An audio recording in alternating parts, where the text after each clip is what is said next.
एक ब्राह्मण के पिताजी का शरीर पूर्ण हो गया, अंतिम संस्कार करना था, मन था चंदन की लकड़ियों में कर दूं। किसी ने कहा ब्राह्मण का काम है, मांग लाओ, युधिष्ठिर जी के पास जाओ। इसी इंद्रप्रस्थ के राजा युधिष्ठिर, ब्राह्मण आया, युधिष्ठिर जी ने कहा लाकर के एक गाड़ी चंदन की लकड़ी दे दो।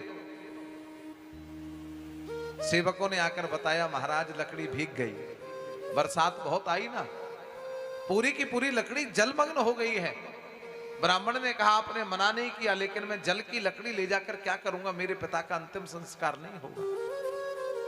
ब्राह्मण ने विचार किया, मांगा भी और मांगने के बाद भी नहीं मिला।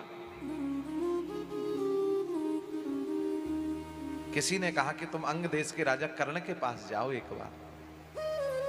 अंग देश के राजा कर्ण के पास ब्राह्मण गया, यही प्रश्न किया।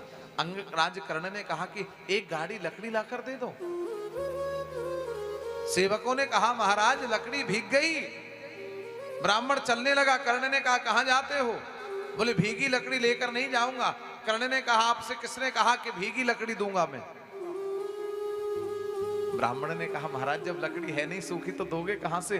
बोले देना मेरा काम है, ले जाना आपका काम है, आप जिस याचना को आए हो पूर्ण करना मेरा काम है, मैं आपको चंदन की लकड़ी लेकर भेजूंगा। पूरी सभा देख रही थी कि महाराज कर्ण लकड़ी देंगे कहां से। कर्ण सिंहासन पर बैठे थे, खड़े हो गए। कर्ण ने सेवकों को बुलाया, यहां आओ। सेवकों से कहा सिंहासन के टुकड़े करके दे दो, क्योंकि मेरा जो सिंहासन है वो चंदन की लकड़ी से बना हुआ है। सिंहासन तो फिर भी बन जाएगा, लेकिन द्वार पर आया हुआ ब्राह्मण लौट गया तो कर्ण संसार क्या कहेगा। कर्ण के द्वार से ब्राह्मण लौट गया।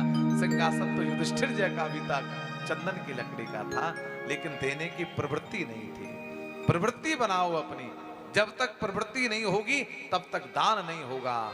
जब तक प्रवृत्ति होगी तब तक हर परिस्थिति में हम दान कर सकते हैं। इसलिए देने की प्रवृत्ति ही हमारे जीवन को धन्य करती है।